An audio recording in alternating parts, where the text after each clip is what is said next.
This period in our recent history was juxtaposing of our world and how firstly, the way it progressively induced and insinuated self-awareness came to emphasize the subject of reality and that which comes to question with it. Perhaps more uniquely this time may have been predicated on that which takes at face value and raises the issue with that quality of misunderstanding in our contrasts. More strangely this time could have been predicated on a silently subjective, even for its time, underpinning premise of things short-sighted about natures and the size and scope of the things we assume are always defined as per our projections. What was projective and why being a more implicating issue with the cognizance our culture would come to grapple with, that element bearing the more ambient and expressive quality that this time would perhaps measure its characteristic of describing its thoughts with. Considering the way media and cognizance would come to move and engage.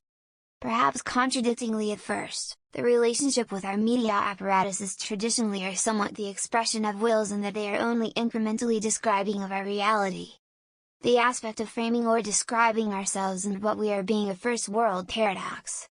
So this time our addressing of what reality perhaps already possessed in an intuitive sense and understanding of what does not encompass or merely describe with media means in the Western world, had a validation. The mundane was the mundane. We existed in the midst of life all the same. The socio-economically subjective. An ideology, despite its presence, didn't always speak to foresight. What was respectable in a world that was asking about it, didn't reflect what was always in touch with it. But this was 2015 to 2018, this wasn't even how that was understood so widely yet. Seeing as this is an introduction, I'll reserve the socio-political and economic commentary around this for later. Humanisms were more actively reached out with. The world had more to say to them, as it was there more often.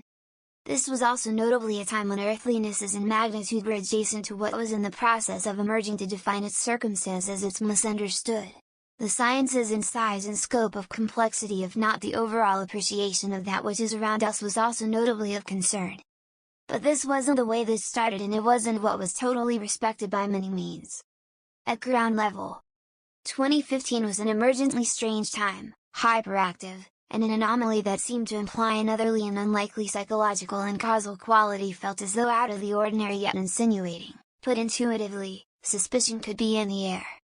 The angst and activisms of the time were noticeably in excitement, and almost overnight all of the convergence of anxieties and expulsions found their schools of thought at forefront and under question. Nuance was the adult in the room. But this was a ricocheting and recoiling time as well. And what one may have pointed out was how nuance was otherwise dead. So the way thought itself was at first vehemently and then comprehensively observed and came to accentuate itself in the interhuman nuances of thought and spectrum sort of enabled an exposure of their quality. The internet was obviously host to our discourses, but public life and interaction also came to want to address for some sort of acknowledging's sake. This was a culture needing to understand its thoughts. And it was also, as you may know, very conjuring. Perhaps this generational threshold was ripe. But make no mistake, if this one was only ever the expression of its origin to only be so able-minded about its knowledge and conceptual capacities, it was diverse still, it was still a freak circumstance that triggered it. So freak, it actually cannot ever happen again. The event that triggered it was a mental breakdown. Mine.